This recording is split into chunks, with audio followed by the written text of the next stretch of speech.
이 도둑년이 거지 같은 집안에서 시집온 주제 우리 집 돈을 훔쳐? 머리채가 잡혔습니다. 윤서진의 몸이 앞으로 확 끌려갔죠. 어머님, 아파요. 임신 8개월이었습니다. 하지만 시어머니 장명숙 씨의 손은 멈추지 않았습니다. 내 금반지 어디 있어? 금값 좀 올랐다고 고세를 못 참고 손을 대? 서진이 배를 감싸며 비명을 질렀습니다. 장명숙 씨는 그녀를 현관으로 끌고 갔죠. 당장 나가! 쿵! 현관문이 닫혔습니다. 서진은 복도에 주저앉았습니다. 경비원 최덕만 씨가 담요를 덮어주었습니다. 서진은 떨리는 손으로 핸드폰을 꺼냈습니다. 아빠, 저예요. 짧은 통화였습니다. 하지만 그 한 통의 전화가 모든 걸 바꿔놓을 거라는 걸 아무도 몰랐죠. 하루 후 아파트는 취재진으로 가득 찼습니다. 이틀 후 내용 증명이 도착했죠. 사흘 후 고소장이 접수되었습니다. 사람들은 알게 되었습니다. 그 여성이 누구인지를, 그녀의 아버지가 누구인지를. 하지만 이건 시작일 뿐이었습니다. 이 놀라운 반전이 궁금하시다면 구독 버튼을 눌러주세요. 평범해 보이는 사람들의 숨겨진 이야기를 매일 전해드립니다. 윤서진은 거실 바닥을 닦고 있었습니다. 임신 8개월이었습니다. 배가 불러 허리를 숙이기가 힘들었지만 시어머니 장명숙 씨가 오후에 친구들을 초대한다고 했습니다. 청소를 제대로 해놓으라고 했죠. 서진은 걸레를 꼭 쥐고 바닥을 닦았습니다. 한 칸, 또 한 칸씩 닦아나갔죠. 땀이 이마를 타고 흘렀습니다. 후, 잠시 허리를 펴고 숨을 고르려는 순간이었습니다. 서진아, 장명숙 씨의 목소리가 방에서 들려왔습니다. 네, 어머님. 서진이 황급히 일어서려다 비틀거렸습니다. 배가 무거워 중심을 잡기가 쉽지 않았죠. 빨리 안 와? 지금 갑니다. 서진이 장명숙 씨의 방으로 들어갔습니다. 시어머니는 서랍을 뒤지고 있었습니다. 얼굴이 굳어 있었죠. 왜 이래? 분명 여기 뒀는데. 장명숙 씨가 중얼거렸습니다. 무슨 일이세요? 서진이 조심스럽게 물었습니다. 장명숙 씨가 고개를 들어 서진을 쳐다봤습니다. 눈빛이 날카로웠습니다. 내 금반지 봤어? 금반지요? 시집 올 때 시아버지가 주신 거야. 여기 있었는데 없어. 서진은 고개를 저었습니다. 못 봤습니다. 못 봤다고? 장명숙 씨의 목소리 톤이 낮아졌습니다. 어머님 방은 청소할 때만 들어오는데 반지는 본 적이 없어요. 청소할 때 들어왔잖아. 그럼 봤을 거 아냐? 장명숙 씨가 팔짱을 꼈습니다. 그럼 누가 가져갔겠어? 여기 너밖에 없었는데. 서진의 가슴이 철렁 내려앉았습니다. 어머님, 저는 정말 뭐? 안 가져갔어? 네. 저는 절대 그런 적 없습니다. 장명숙 씨가 서진을 위아래로 훑어봤습니다. 그 시선이 마치 범죄자를 보는 것 같았죠. 솔직히 말해봐. 돈 필요했어? 아닙니다. 서진의 목소리가 떨렸습니다. 저는 그런 사람 아닙니다. 그럼 어디 간 건데? 귀신이 가져갔어? 장명숙 씨의 목소리가 커졌습니다. 서진은 입술을 깨물었습니다. 혹시 다른 곳에 두신 건 아닐까요? 다른 데 둘 리가 없어.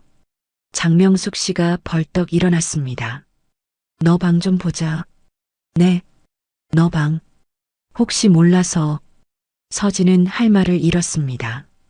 어머님, 저는 정말 가져갔든 안 가져갔든 확인은 해봐야지. 장명숙 씨가 서진의 방으로 성큼성큼 걸어갔습니다. 서진은 그 뒤를 따를 수밖에 없었죠. 장명숙 씨는 옷장을 열었습니다. 옷가지들을 하나하나 뒤졌습니다. 서랍도 열었습니다. 속옷까지 꺼내 확인했죠. 가만히 있어. 서진은 문 앞에 서서 지켜볼 수밖에 없었습니다. 가슴이 답답했습니다. 눈물이 날 것 같았지만 참았죠. 10분쯤 지났을까요? 장명숙 씨가 빈손으로 나왔습니다. 일단 오늘은 넘어갈게. 근데 내일까지 안 나오면 경찰 불러. 서진은 고개를 끄덕일 수밖에 없었습니다. 장명숙 씨는 거실로 나가버렸습니다. 서진은 혼자 남았습니다. 무릎에 힘이 풀렸습니다. 침대 끝에 털썩 앉았죠. 손이 떨렸습니다. 내가 뭘 잘못한 거지. 뱃속에서 아기가 움직였습니다. 서진은 배를 쓰다듬으며 작게 중얼거렸습니다. 미안해. 저녁 8시였습니다. 남편 박지훈이 퇴근했습니다. 여보, 오늘. 응, 힘들었어. 박지훈은 넥타이를 풀며 거실로 들어갔습니다. 저기 여보. 왜? 오늘 어머님 금반지가 없어졌대. 박지훈이 고개를 돌렸습니다. 금반지? 시아버님이 주셨다는 반지요. 그런데 어머님이 제가 가져간 줄 아시는 것 같아서. 너 안 가져갔지? 당연하지. 알았어. 박지훈이 손을 저었습니다. 엄마가 어디 두셨겠지. 나올 거야. 근데 내일까지 안 나오면 경찰 부른다고. 에이, 설마. 박지훈은 그렇게 말하고는 씻으러 들어갔습니다. 서진은 혼자 남았습니다. 불안했습니다. 남편은 자신을 믿어주는 것 같았지만 그게 전부였습니다. 적극적으로 나서는 모습은 없었죠. 서진은 배를 쓰다듬으며 작게 한숨을 쉬었습니다. 다음 날 아침이 되어도 반지는 나오지 않았습니다. 오후가 되어도 나오지 않았죠. 저녁이었습니다. 장명숙 씨의 얼굴은 더욱 차갑게 굳어 있었습니다. 서진아, 나와봐. 거실로 나온 서진 앞에는 장명숙 씨와 박지훈이 앉아 있었습니다. 남편은 고개를 숙이고 있었습니다. 정직하게 말해. 내가 가져간 거지?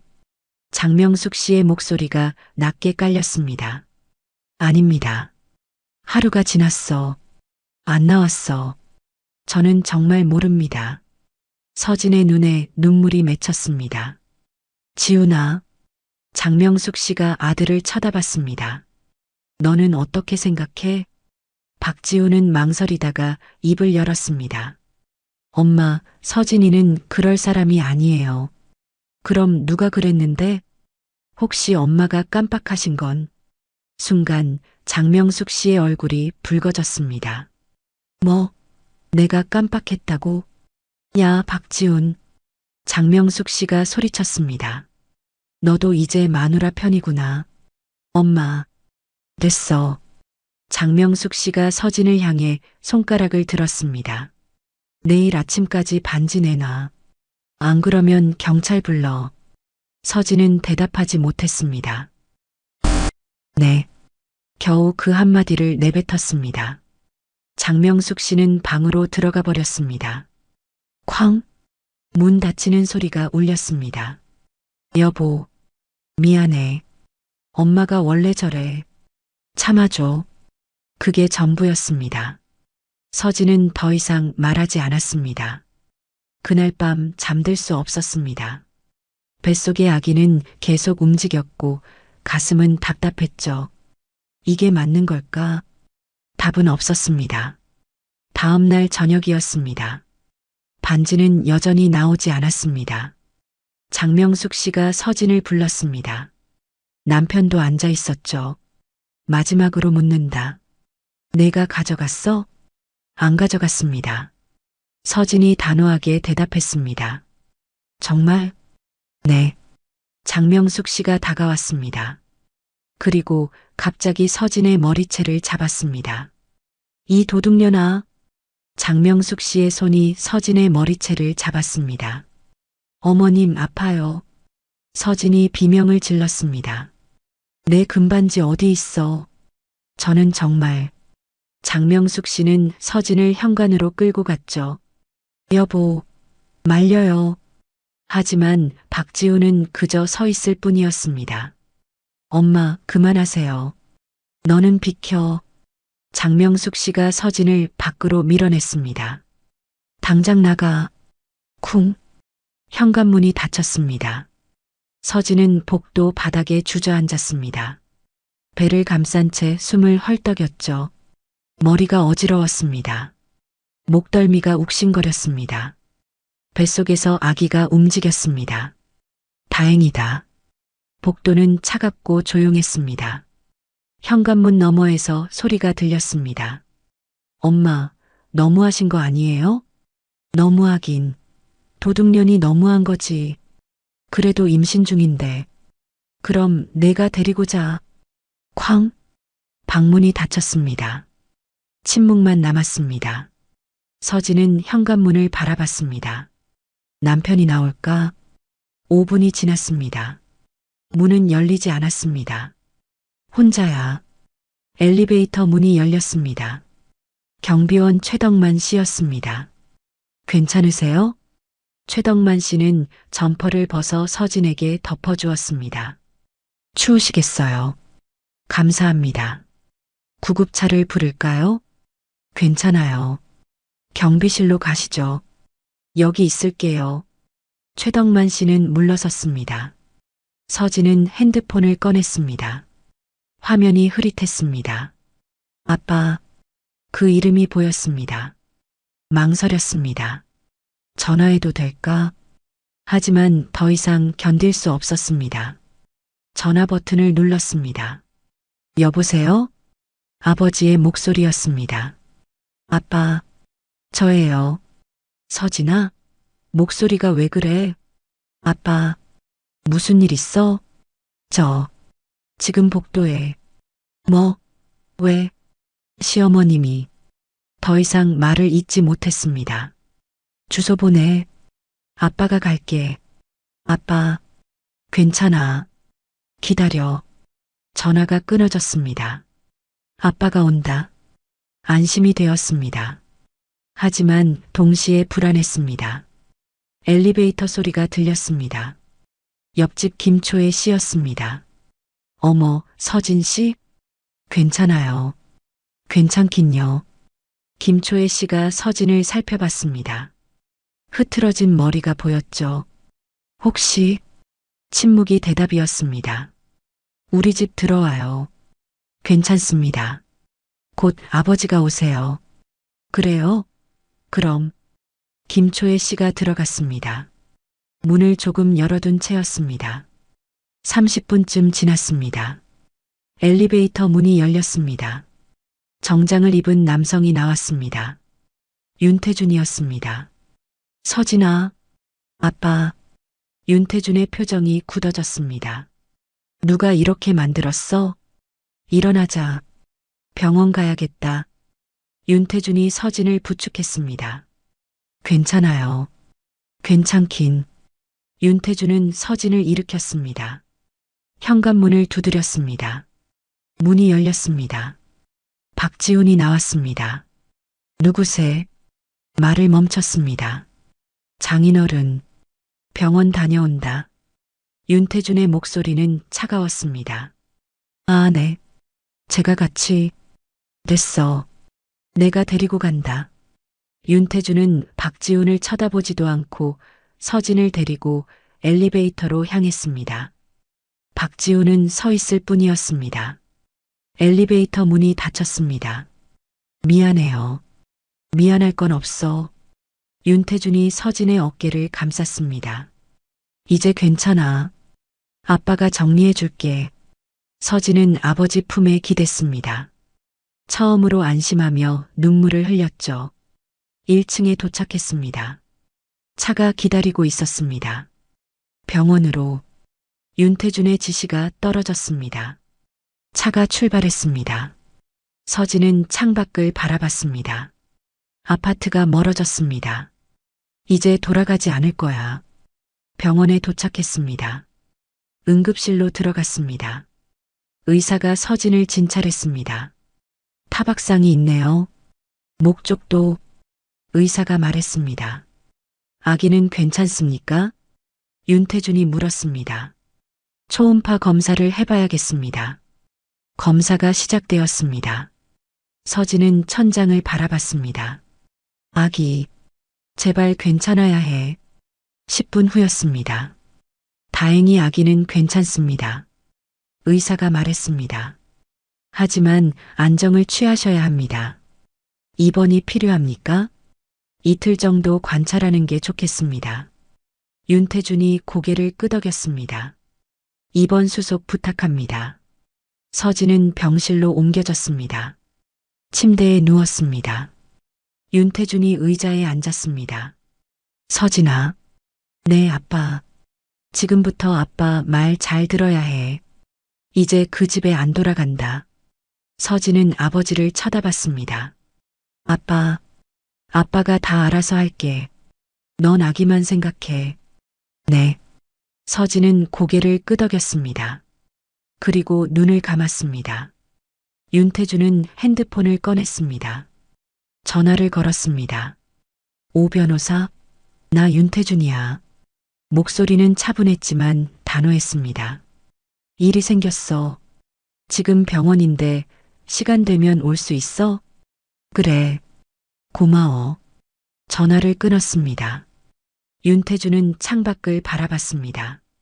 이제 시작이다. 그의 눈빛이 차갑게 빛났습니다. 1시간 후였습니다. 병실 문이 열렸습니다. 정장을 입은 남성이 들어왔습니다. 윤 선배님, 왔어? 고마워. 윤태준이 일어나 악수했습니다. 무슨 일이세요? 오세민 변호사가 물었습니다. 내 딸이야. 윤태준이 서진을 소개했습니다. 시댁에서 폭행당했어. 오세민의 표정이 굳어졌습니다. 진단서는요? 여기 있어. 윤태준이 서류를 건넸습니다. 오세민이 진단서를 살펴봤습니다. 증거는 충분합니다. CCTV 확보 가능해? 네. 내일 아침 바로 움직이겠습니다. 고소는 이틀 안에 접수하겠습니다. 오세민이 노트를 꺼냈습니다. 자세한 경위를 말씀해 주세요. 윤태준이 설명을 시작했습니다. 금반지 분실 사건부터 시작해서 시어머니의 의심과 추궁, 그리고 어제 저녁의 폭행까지 오세민 변호사는 묵묵히 들으며 기록했습니다. 증거 확보부터 시작하겠습니다. 오세민이 노트를 덮었습니다. CCTV, 진단서, 목격자 진술. 이 세 가지면 충분합니다. 목격자는 경비원하고 옆집 주민이야. 알겠습니다. 내일 아침부터 움직이겠습니다. 오세민이 일어섰습니다. 그리고 선배님, 응? 내용 증명부터 보낼까요? 윤태준이 잠시 생각했습니다. 그래, 보내. 폭행, 모욕, 무고 혐의로 작성하겠습니다. 좋아. 오세민이 나갔습니다. 병실에 다시 고요가 찾아왔습니다. 윤태준이 서진을 쳐다봤습니다. 서진아. 네, 아빠. 힘들지? 괜찮아요. 아빠가 늦게 알아서 미안하다. 아니에요.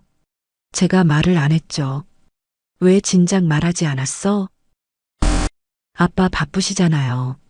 서진이 작게 대답했습니다. 아무리 바빠도 딸보다 중요한 일은 없어. 윤태준이 서진의 손을 잡았습니다. 이제부터는 아빠한테 다 말해. 네. 서진의 눈에 눈물이 고였습니다. 다음 날 아침이었습니다. 오세민 변호사가 아파트 관리사무소를 찾았습니다. CCTV 열람을 요청합니다. 그는 공문을 제출했습니다.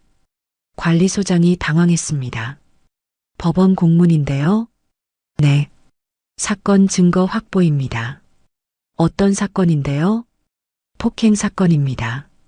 어제 저녁 7층 복도에서 발생했습니다. 관리소장이 고개를 끄덕였습니다. 잠시만 기다리세요. 5분 후였습니다. CCTV 모니터 앞에 앉았습니다. 화면에 복도가 보였습니다. 시간을 되돌렸습니다. 어제 저녁 8시였습니다. 현관문이 열렸습니다. 장명숙 씨가 서진의 머리채를 잡고 나왔습니다.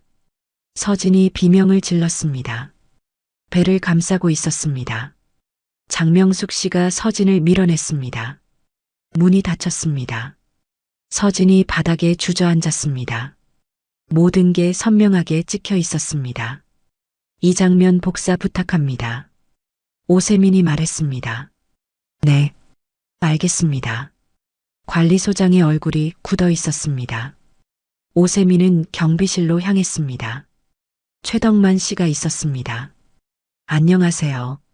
저는 법률사무소 해솔의 오세민 변호사입니다. 아, 네. 어제 저녁 7층에서 있었던 일 아시죠? 네. 알고 있습니다. 진술서 작성을 부탁드립니다. 최덕만 씨는 망설이지 않았습니다. 쓰겠습니다. 감사합니다. 오세민이 진술서 양식을 건넸습니다. 최덕만 씨가 펜을 들었습니다. 저는 어제 저녁 8시 30분경 7층 복도에서 임신부가 바닥에 앉아 있는 것을 발견했습니다. 그녀는 울고 있었고 머리가 흐트러져 있었습니다. 진술서가 완성되었습니다. 오세민은 7층으로 올라갔습니다. 옆집 초인종을 눌렀습니다. 김초혜 씨가 문을 열었습니다. 누구세요? 안녕하세요. 저는 오세민 변호사입니다. 변호사요? 네. 어제 저녁 일 때문에 왔습니다. 김초혜 씨의 표정이 어두워졌습니다. 들어오세요. 거실로 들어갔습니다. 어제 저녁 뭘 보셨습니까? 장을 보고 올라왔는데 서진 씨가 복도에 앉아 있더라고요. 상태가 어땠습니까? 머리가 흐트러져 있었고 울고 있었어요. 배도 부른데 김초혜 씨가 한숨을 쉬었습니다. 진술서 작성 부탁드립니다. 네, 쓰겠습니다. 김초혜 씨도 진술서를 작성했습니다. 오세민은 법률사무소로 돌아왔습니다. 책상에 앉았습니다. 컴퓨터를 켰습니다. 내용 증명을 작성하기 시작했습니다. 수신 장명숙, 발신 법률사무소 해솔, 귀하는 1시간 후였습니다. 내용 증명이 완성되었습니다. 폭행, 모욕, 무고 혐의가 명시되어 있었습니다. 그리고 마지막 문장이었습니다. 본건에 대하여 형사고소 및 민사소송을 진행할 예정임을 알려드립니다. 오세민은 우체국으로 향했습니다. 내용 증명을 발송했습니다. 이틀 후였습니다. 박지훈의 집에 우편물이 도착했습니다. 장명숙 씨가 우편물을 받았습니다. 내용 증명. 그 글자가 보였습니다. 이게 뭐야? 장명숙 씨가 봉투를 뜯었습니다. 내용을 읽기 시작했습니다. 얼굴이 점점 하얗게 변했습니다. 지훈아. 그녀가 소리쳤습니다. 박지훈이 방에서 나왔습니다. 왜요, 엄마? 이게 뭐야? 장명숙 씨가 서류를 던졌습니다. 박지훈이 주워 읽었습니다. 그의 얼굴도 창백해졌습니다. 형사고소, 민사소송, 내가 뭐 좀 해봐. 장인한테 전화해. 엄마, 이건, 뭐가 이건이야. 빨리 전화해. 박지훈은 떨리는 손으로 핸드폰을 꺼냈습니다. 윤태준의 번호를 눌렀습니다. 신호음이 울렸습니다. 여보세요. 윤태준의 목소리가 들렸습니다. 차갑고 냉정했습니다. 장인어른, 저 지훈입니다. 무슨 일이야? 내용 증명을 받았는데. 내용 증명? 아, 그거. 윤태준의 목소리는 담담했습니다. 장인어른, 이건 너무 심한 거 아닙니까? 심해? 내 딸 머리채 잡고 밖으로 쫓아낸 게 심한 거 아니야? 그건 엄마가 너무 화가 나서. 화가 났으면 머리채를 잡아? 임신부를? 윤태준의 목소리가 낮아졌습니다. 죄송합니다. 나한테 사과할 게 아니라 서진이한테 해야지. 장인어른, 제발 한 번만. 됐어. 나는 법대로 할 거야. 장인어른, 전화가 끊어졌습니다. 박지훈은 멍하니 핸드폰을 쥐고 있었습니다. 뭐래? 장명숙 씨가 소리쳤습니다. 법대로 한다고. 법대로? 미쳤어? 우리가 뭘 잘못했다고. 장명숙 씨의 목소리가 떨렸습니다. 하지만 박지훈은 알고 있었습니다. 이미 늦었다는 것을. 그날 저녁이었습니다. 아파트 단지에 소문이 퍼지기 시작했습니다. 7층 며느리가 병원에 입원했대. 시어머니한테 맞았다던데? 임신 중인데 머리채를 잡았다며? 세상에. 사람들의 시선이 달라지기 시작했습니다. 장명숙 씨가 엘리베이터를 탔습니다. 다른 주민들이 수군거렸습니다. 저 사람이. 쯧쯧. 장명숙 씨의 얼굴이 붉어졌습니다. 하지만 아무 말도 할 수 없었습니다. 이제 시작일 뿐이었습니다. 사흘이 지났습니다. 아침부터 아파트 단지가 소란스러웠습니다. 취재진이 몰려들고 있었습니다. 카메라를 든 기자들이었죠. 장명숙 씨가 창밖을 내다봤습니다. 아래에 방송국 차량이 보였습니다. 저게 뭐야? 얼굴이 창백해졌습니다. 초인종이 울렸습니다. 띵동. 박지훈이 문을 열었습니다. 기자들이 서 있었습니다. 안녕하십니까? 저희는 MBC입니다. 무슨 일이십니까? 임신부 폭행 사건 관련해서 취재하러 왔습니다. 뭐라고요? 피해자가 대법관 윤태준의 따님이라는데 사실입니까? 박지훈의 얼굴이 하얗게 변했습니다. 네. 대법관? 네. 모르셨습니까? 박지훈은 말을 잇지 못했습니다. 장인이 대법관이라는 걸 지금 알았습니다. 말씀드릴 게 없습니다. 박지훈이 문을 닫았습니다. 쾅!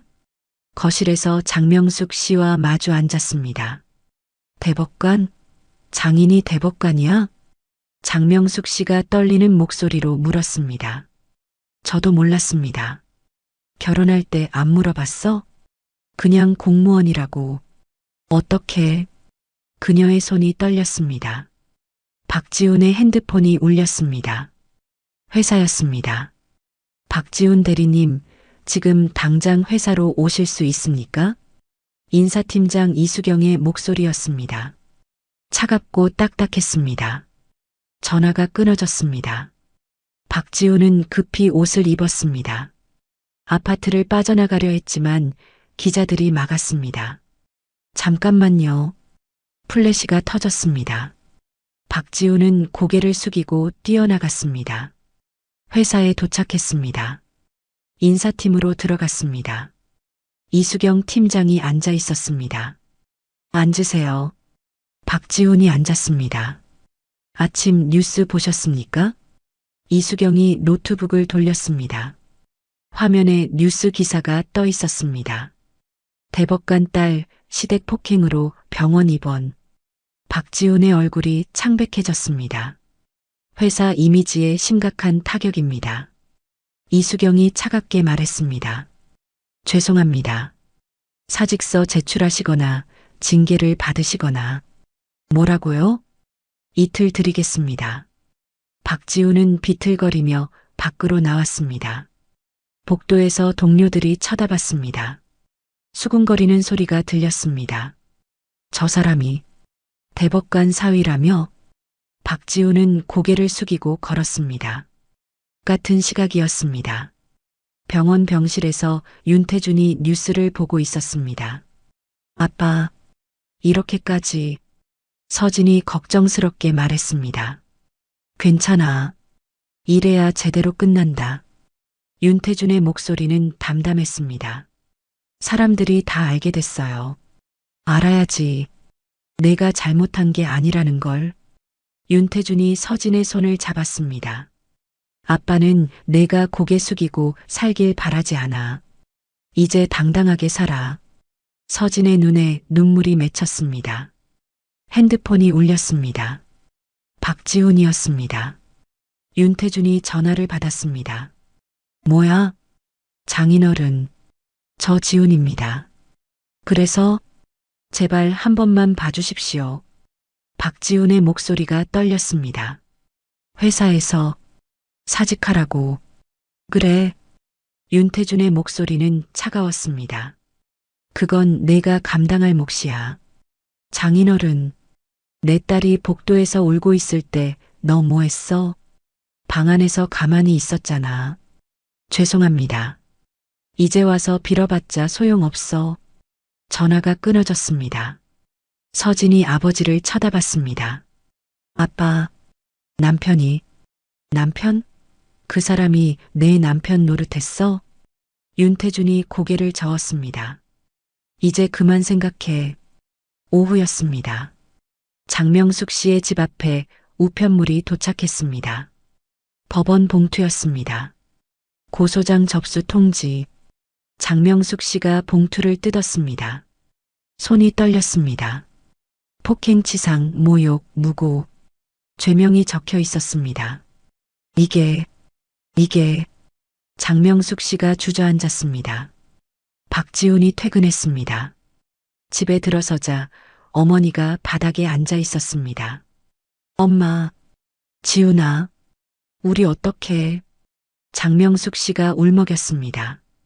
변호사 선임해야겠어요. 돈이 어디 있어? 제가 알아볼게요. 박지훈도 막막했습니다. 회사에서는 나가라고 하고 장인은 전화도 받지 않고 이제 형사재판까지 답은 없었습니다. 그날 저녁 뉴스였습니다. 앵커가 말했습니다. 대법관 윤태준의 딸이 시댁 폭행으로 고소장을 제출했습니다. 화면에 아파트가 나왔습니다. 피해자는 임신 8개월 상태였으며 현재 병원에 입원 중입니다. 전국이 이 사건을 알게 되었습니다. 사람들은 분노했습니다. 임신부를 어떻게 해? 시어머니가 미쳤나? 여론이 들끓었습니다. 장명숙 씨와 박지훈은 집에 갇혀 있었습니다. 밖에 나갈 수가 없었습니다. 다음 날 아침이었습니다.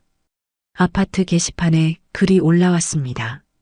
703호 시어머니, 임신부 며느리 폭행 사건. 댓글이 달리기 시작했습니다. 충격이네요. 같은 아파트에 이런 일이. 단지 전체가 알게 되었습니다. 장명숙 씨가 엘리베이터를 탔습니다. 다른 주민들이 피했습니다. 수군거렸습니다. 저 사람, 아무도 말을 걸지 않았습니다. 장명숙 씨는 고개를 숙였습니다. 마트에 갔습니다. 사람들이 쳐다봤습니다. 며느리 때린. 장명숙 씨는 장바구니를 내려놓고 나왔습니다. 더 이상 견딜 수 없었습니다. 집으로 돌아왔습니다. 문을 닫고 주저앉았습니다. 박지훈도 돌아왔습니다. 거실에 앉았습니다. 두 사람은 말이 없었습니다. 모든 게 무너지고 있었습니다. 병원에서 윤태준이 오세민과 통화했습니다. 재판 일정 나왔어? 네. 한 달 후입니다. 증거는 완벽하지? 네. CCTV, 진단서, 목격자 진술 모두 확보했습니다. 좋아. 윤태준이 전화를 끊었습니다. 서진을 쳐다봤습니다. 서진아. 네, 아빠. 한 달만 기다려. 그럼 끝난다. 네. 서진은 배를 쓰다듬었습니다. 아기가 움직였습니다. 창밖으로 햇살이 들어왔습니다. 따뜻했습니다. 일주일이 지났습니다. 박지훈은 사직서를 제출했습니다. 회사에서 더 이상 버틸 수 없었습니다. 동료들의 시선이 너무 차가웠죠. 수고하셨습니다. 정혜성 대표가 차갑게 말했습니다. 죄송합니다. 박지훈은 고개를 숙이고 회사를 나왔습니다. 퇴직금도 제대로 받지 못했습니다. 집으로 돌아왔습니다. 장명숙 씨가 거실에 앉아 있었습니다. TV를 보고 있었죠. 또 그 뉴스였습니다. 엄마, TV 끄세요. 장명숙 씨는 대답하지 않았습니다. 그저 화면을 멍하니 바라보고 있었습니다. 박지훈의 핸드폰이 울렸습니다. 은행이었습니다. 박지훈님 대출 상환 관련해서 연락드렸습니다. 연체가 이어지고 있는데요. 일시 상환 요청드립니다. 일시 상환이요? 네. 신용도가 급락해서 정상 대출 유지가 어렵습니다. 얼마나 드리면 되는데요? 8천만 원입니다. 박지훈의 손이 떨렸습니다. 언제까지요? 2주 안에 입금해 주셔야 합니다. 전화가 끊어졌습니다. 엄마, 뭐래? 대출 일시 상환하래요. 8천만 원. 장명숙 씨의 얼굴이 창백해졌습니다. 어디서 그 돈을? 모르겠어요. 박지훈은 소파에 주저앉았습니다. 또 핸드폰이 울렸습니다. 이번엔 아파트 관리사무소였습니다. 박지훈님 관리비 연체되고 있습니다. 네. 그리고 경매 통지서가 발송될 예정입니다. 경매요? 네. 대출 연체로 인해 은행에서 경매 신청했습니다. 언제요? 한 달 후 예정입니다. 박지훈은 핸드폰을 떨어뜨렸습니다. 경매래. 장명숙 씨가 벌떡 일어났습니다. 뭐? 우리 집이? 네. 안 돼. 이 집은 내 집이야. 장명숙 씨가 소리쳤습니다. 하지만 소용없었습니다. 같은 시각이었습니다. 병원에서 서진은 퇴원 준비를 하고 있었습니다. 아빠, 이제 괜찮아요. 그래. 친정으로 가자. 윤태준이 짐을 들었습니다. 남편한테 연락은 안 할 거예요? 할 필요 없어. 하지만 서진아. 윤태준이 서진을 쳐다봤습니다. 이미 끝났어. 너도 알잖아. 서진은 고개를 끄덕였습니다. 알고 있었습니다. 남편이 자신을 지켜주지 않았다는 것을. 병원을 나왔습니다. 차가 기다리고 있었습니다. 서진은 창밖을 바라봤습니다. 이제 정말 끝이구나.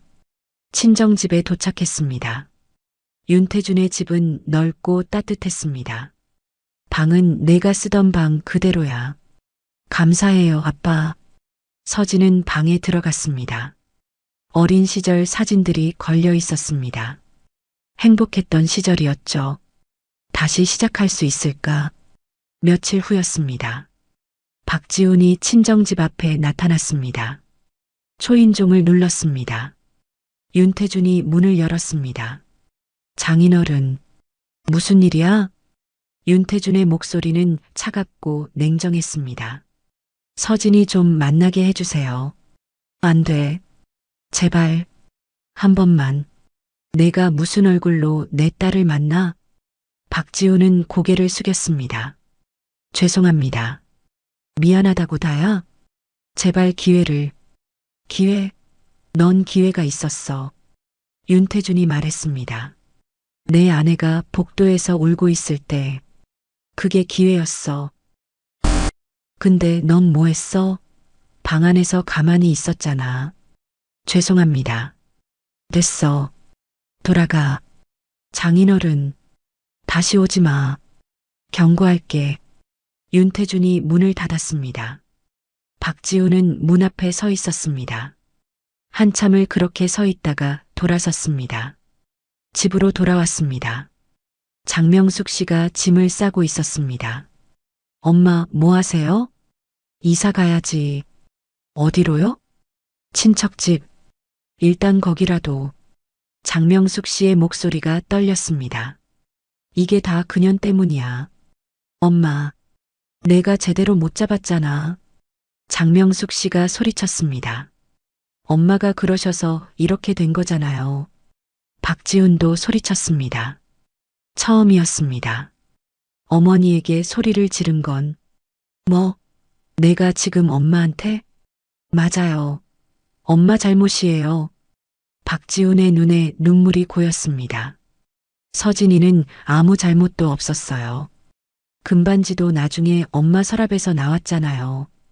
그건 엄마가 잊어버리고 다른 곳에 뒀던 거잖아요. 장명숙 씨는 할 말을 잃었습니다. 사실이었습니다. 금반지는 나중에 다른 서랍에서 나왔습니다. 하지만 그때는 이미 늦었습니다. 서진은 병원에 입원했고 고소장은 접수되었고 모든 게 돌이킬 수 없었습니다. 이제 와서 뭐 어쩌라고. 장명숙 씨가 주저앉았습니다. 다 끝났어. 다. 박지훈도 바닥에 앉았습니다. 두 사람은 말이 없었습니다. 그저 침묵만이 흘렀습니다. 일주일 후였습니다. 법원에서 첫 공판 날짜가 잡혔습니다. 장명숙 씨는 변호사를 선임했습니다. 비용이 많이 들었지만 어쩔 수 없었습니다. 승소 가능성은 얼마나 되나요? 솔직히 말씀드리면 어렵습니다. 변호사가 말했습니다. 증거가 너무 명확합니다. CCTV, 진단서, 목격자. 그럼 어떡하죠? 합의를 추천드립니다. 합의요? 네. 형량을 줄일 수 있습니다. 장명숙 씨는 고개를 떨어뜨렸습니다. 알겠습니다. 박지훈이 오세민 변호사에게 전화했습니다. 합의 가능할까요? 글쎄요. 의뢰인과 상담해 봐야 할 것 같은데요. 제발 부탁드립니다. 연락드리겠습니다. 전화가 끊어졌습니다. 하지만 답은 없었습니다. 서진은 합의를 거부했습니다. 아빠, 저는 법정에서 끝까지 가고 싶어요. 그래. 내 뜻대로 해. 윤태준이 서진의 손을 잡았습니다. 아빠가 옆에 있을게. 네. 서진은 배를 쓰다듬었습니다. 아기가 움직였습니다. 조금만 더 기다려. 곧 끝나. 한 달이 흘렀습니다. 박지훈의 집은 경매에 넘어갔습니다. 장명숙 씨와 박지훈은 작은 원룸으로 이사했습니다. 모든 것을 잃었습니다. 집도, 돈도, 명예도. 박지훈은 창밖을 바라봤습니다. 어떻게 이렇게 됐을까? 하지만 후회해도 소용없었습니다. 이미 모든 게 끝났으니까요. 재판 당일이었습니다. 법원 앞에는 취재진이 몰려 있었습니다. 장명숙 씨와 박지훈이 도착했습니다. 고개를 숙인 채 법정으로 들어갔습니다. 플래시가 터졌습니다. 피고인, 한 말씀 해주십시오. 하지만 대답하지 않았습니다. 법정 안으로 들어갔습니다. 방청석에는 사람들이 가득했습니다. 언론, 방청객들이었죠. 모두의 시선이 장명숙 씨를 향했습니다. 그녀는 고개를 들 수 없었습니다. 반대편에 윤태준과 서진이 들어왔습니다. 서진의 배는 더 불러 있었습니다. 임신 9개월이었죠. 박지훈이 서진을 쳐다봤습니다. 서진은 눈을 마주치지 않았습니다. 전원 기립. 판사 조은영이 들어왔습니다. 재판이 시작되었습니다. 피고인 장명숙, 앞으로 나오십시오. 장명숙 씨가 떨리는 다리로 앞으로 나갔습니다. 피고인은 폭행치상, 모욕, 무고 혐의로 기소되었습니다. 조은영 판사가 서류를 넘겼습니다.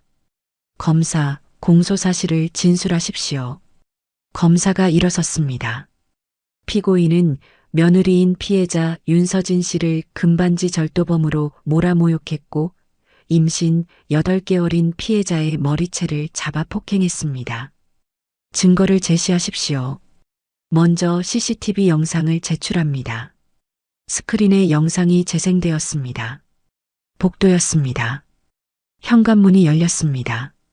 장명숙 씨가 서진의 머리채를 잡고 나왔습니다. 서진이 비명을 질렀습니다. 배를 감싸고 있었습니다. 장명숙 씨가 서진을 밀어냈습니다. 문이 닫혔습니다. 서진이 바닥에 주저앉았습니다.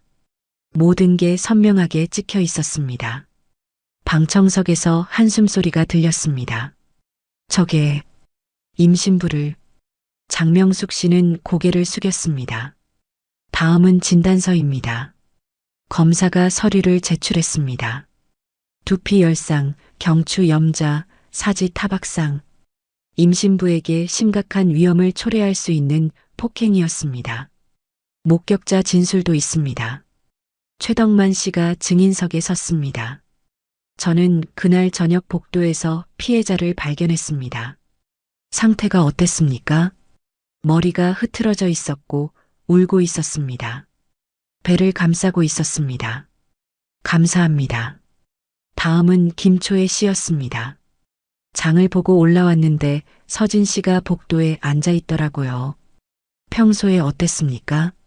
시어머니한테 힘들어하는 것 같았어요. 증인 신문이 끝났습니다. 변호인 반론하십시오. 장명숙 씨의 변호사가 일어섰습니다. 피고인은 깊이 반성하고 있습니다. 반성만으로는 부족합니다. 조은영 판사가 말했습니다. 이 사건은 단순 폭행이 아닙니다. 임신부에 대한 폭행이고 가정 내 폭력입니다. 변호사는 할 말을 잃었습니다. 피해자 측 최후 진술하십시오. 오세민 변호사가 일어섰습니다. 피해자는 임신 중이었음에도 시댁에서 지속적인 괴롭힘과 폭력을 당했습니다. 금반지 분실을 이유로 도둑으로 몰았고 결국 폭행까지 행해졌습니다. 그리고 금반지는 나중에 피고인의 다른 서랍에서 발견되었습니다. 방청석이 술렁였습니다. 피고인 스스로 잊어버린 것을 며느리에게 뒤집어 씌운 것입니다. 장명숙 씨의 얼굴이 창백해졌습니다.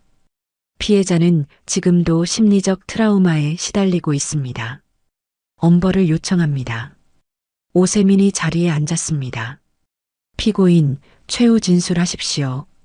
장명숙 씨가 떨리는 목소리로 일어섰습니다. 죄송합니다. 제가 너무 화가 나서 하지만 변명이 되지 않습니다. 조은영 판사가 말했습니다. 앉으십시오. 장명숙 씨가 앉았습니다. 피해자 진술하시겠습니까? 조은영 판사가 서진을 쳐다봤습니다. 서진이 천천히 일어섰습니다. 배를 감싸고 있었습니다.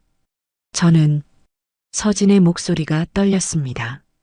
저는 그냥 평범한 며느리였습니다. 시어머님을 잘 모시려고 노력했습니다. 하지만 늘 부족했습니다. 서진의 눈에 눈물이 고였습니다. 금반지 사건 때 저는 정말 억울했습니다. 안 가져갔는데 도둑 취급을 받았습니다. 그리고 그날 밤 서진이 잠시 말을 멈췄습니다. 머리채를 잡혔을 때 저는 아기가 걱정됐습니다. 제가 아니라 뱃속 아기가요. 방청석이 조용해졌습니다. 그런데 남편은 말리지 않았습니다. 서진이 박지훈을 쳐다봤습니다. 박지훈은 고개를 숙였습니다. 저는 그날 알았습니다. 저는 혼자라는 걸. 그래서 아버지에게 전화했습니다. 서진이 눈물을 닦았습니다. 저는 처벌을 원합니다. 이런 일이 다시는 일어나지 않도록. 서진이 자리에 앉았습니다. 윤태준이 서진의 손을 잡았습니다. 조은영 판사가 서류를 정리했습니다.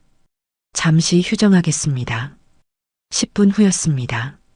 조은영 판사가 다시 들어왔습니다. 판결을 선고하겠습니다. 모두가 숨을 죽였습니다. 피고인 장명숙 씨가 떨리며 일어섰습니다. 피고인은 며느리에 대한 폭행치상, 모욕, 무고 혐의로 기소되었습니다. 증거는 명확하며 피고인의 범행은 중대합니다. 특히 임신부에 대한 폭행은 용납될 수 없습니다. 조은영 판사가 서류를 들었습니다. 피고인 장명숙에게 징역 3년을 선고합니다. 쾅! 망치 소리가 울렸습니다. 장명숙 씨가 주저앉았습니다. 안 돼. 안 돼. 박지훈이 어머니를 부축했습니다. 방청석에서 박수 소리가 들렸습니다. 재판이 끝났습니다. 복도에서 윤태준과 서진이 나왔습니다. 기자들이 몰려들었습니다. 소감 한 말씀 해주십시오. 윤태준이 입을 열었습니다. 법은 공정하게 작동했습니다. 딸을 지킬 수 있어서 다행입니다. 더 이상의 질문은 받지 않겠습니다. 윤태준과 서진은 차에 올랐습니다. 차가 출발했습니다. 서진은 창밖을 바라봤습니다. 법원이 멀어졌습니다. 아빠, 끝났어요. 그래, 끝났다. 윤태준이 서진의 손을 잡았습니다. 이제 새로 시작하자. 네. 서진은 배를 쓰다듬었습니다. 아기가 움직였습니다. 이제 정말 끝이야. 새로운 시작이야. 서진은 처음으로 마음이 편안해졌습니다. 긴 싸움이 끝났습니다. 그리고 승리했습니다. 판결이 나온 지 일주일이 지났습니다. 장명숙 씨는 교도소로 이송되었습니다. 박지우는 혼자 남았습니다. 작은 원룸에서 하루하루를 보냈습니다. 구직 활동을 했지만 쉽지 않았습니다. 대법관 사위, 그 사람 아니야? 면접관들이 수군거렸습니다. 죄송합니다. 연락드리겠습니다. 하지만 연락은 오지 않았습니다. 박지우는 집으로 돌아왔습니다. 핸드폰을 꺼냈습니다. 서진의 번호를 쳐다봤습니다. 전화해볼까? 하지만 용기가 나지 않았습니다. 며칠이 더 지났습니다. 박지훈의 핸드폰이 울렸습니다. 오세민 변호사였습니다. 박지훈 씨, 오세민 변호사입니다. 네. 이혼 관련해서 의뢰인과 상담했습니다. 박지훈의 가슴이 철렁했습니다. 의뢰인이 이혼합의서 작성을 원합니다. 내일 오후 3시 역삼동 카페 베네에서 만나시겠습니까? 서진이도 나옵니까? 네. 의뢰인도 참석합니다. 알겠습니다. 전화가 끊어졌습니다. 박지우는 핸드폰을 내려놓았습니다. 손이 떨렸습니다. 이혼. 정말 끝이구나. 다음 날 오후였습니다. 박지우는 카페에 도착했습니다. 비가 내리고 있었습니다. 창가 자리에 서진이 앉아 있었습니다. 배가 더욱 불러 있었습니다. 출산 예정일이 얼마 남지 않은 것 같았습니다. 박지훈이 다가갔습니다. 서진아. 서진이 고개를 들었습니다. 표정이 담담했습니다. 앉아요. 박지훈이 앉았습니다. 오세민 변호사도 옆에 앉았습니다. 이혼합의서입니다. 오세민이 서류를 꺼냈습니다. 위자료는 청구하지 않겠습니다. 재산 분할도 없습니다. 양육권은 의뢰인이 가집니다. 박지우는 서류를 바라봤습니다. 서진아, 우리 다시 생각해 볼 수 없을까? 서진은 고개를 저었습니다. 안 돼요. 나 정말 반성하고 있어. 그때 내가 잘못했어. 알아요. 서진의 목소리는 차분했습니다. 하지만 그걸로 끝이에요. 서진아, 여보, 아니, 지훈 씨. 서진이 박지훈을 쳐다봤습니다. 그날 밤 기억나요? 저 복도에 앉아 있었을 때 당신은 방 안에 있었어요. 박지훈은 고개를 숙였습니다. 어머님이 저를 끌고 나갈 때도 당신은 말리지 않았어요. 미안해. 미안하다는 말로는 부족해요. 서진이 배를 쓰다듬었습니다. 저는 그날 깨달았어요. 당신은 저를 지켜줄 사람이 아니라는 걸. 서진아, 제발, 그만해요. 서진의 목소리가 단호했습니다. 저는 이미 결심했어요. 우리 이제 정리해요. 우리 둘 다를 위해서. 박지우는 입술을 깨물었습니다. 눈물이 날 것 같았지만 참았습니다. 아기는 건강해? 네, 건강해요. 태어나면 볼 수 있을까? 서진은 잠시 생각했습니다. 나중에 생각해 볼게요. 하지만 지금은 아니에요. 박지우는 고개를 끄덕였습니다. 오세민이 펜을 건넸습니다. 서명하시면 됩니다. 박지우는 펜을 받았습니다. 손이 떨렸습니다. 서류를 내려다봤습니다. 이혼합의서. 그 글자가 흐릿하게 보였습니다. 박지우는 천천히 서명했습니다. 극적극적. 펜 소리만이 들렸습니다. 서명이 끝났습니다. 서진도 서명했습니다. 두 사람의 서명이 나란히 있었습니다. 감사합니다. 오세민이 서류를 챙겼습니다. 법원에 제출하겠습니다. 서진이 일어섰습니다. 그럼 저는 이만. 서진아. 박지훈이 불렀습니다. 서진이 멈춰섰습니다. 잘 살아. 아기랑 행복하게. 서진은 대답하지 않았습니다. 고개만 끄덕였습니다. 그리고 카페를 나갔죠. 박지훈은 창밖을 바라봤습니다. 서진이 차에 타는 게 보였습니다. 윤태준이 문을 열어주고 있었습니다. 차가 출발했습니다. 빗속으로 사라졌어요. 박지훈은 한참을 그렇게 앉아 있었습니다. 커피는 식어갔습니다. 비는 계속 내렸습니다. 이게 끝인가? 정말 끝인가? 하지만 답은 없었습니다. 박지훈은 카페를 나왔습니다. 비를 맞으며 걸었습니다. 우산도 없었습니다. 그냥 걸었습니다. 집으로 돌아왔습니다. 옷은 흠뻑 젖어 있었죠. 원룸문을 열었습니다. 텅 빈 방이었습니다. 박지훈은 바닥에 주저앉았습니다. 그리고 처음으로 울었습니다. 미안해. 미안해. 아무도 들어주지 않는 사과였습니다. 같은 시각이었습니다. 차 안에서 서진은 창밖을 바라보고 있었습니다. 괜찮아? 윤태준이 물었습니다. 네, 괜찮아요. 서진의 목소리는 담담했습니다. 후회 안 해? 아니요. 서진이 고개를 저었습니다. 이게 맞는 거예요. 윤태준이 서진의 손을 잡았습니다. 내 딸 잘했어. 감사해요, 아빠. 서진은 배를 쓰다듬었습니다. 아기가 움직였습니다. 이제 정말 새로 시작이야. 너랑 나 둘이서. 차는 친정집으로 향했습니다. 비는 그치고 있었습니다. 구름 사이로 햇살이 비쳤습니다. 서진은 그 빛을 바라봤어요. 따뜻했습니다. 괜찮아질 거야. 분명히. 일주일 후였습니다. 법원에서 이혼 확정 통지가 왔습니다. 서진과 박지훈은 공식적으로 남남이 되었습니다. 서진은 통지서를 받았습니다.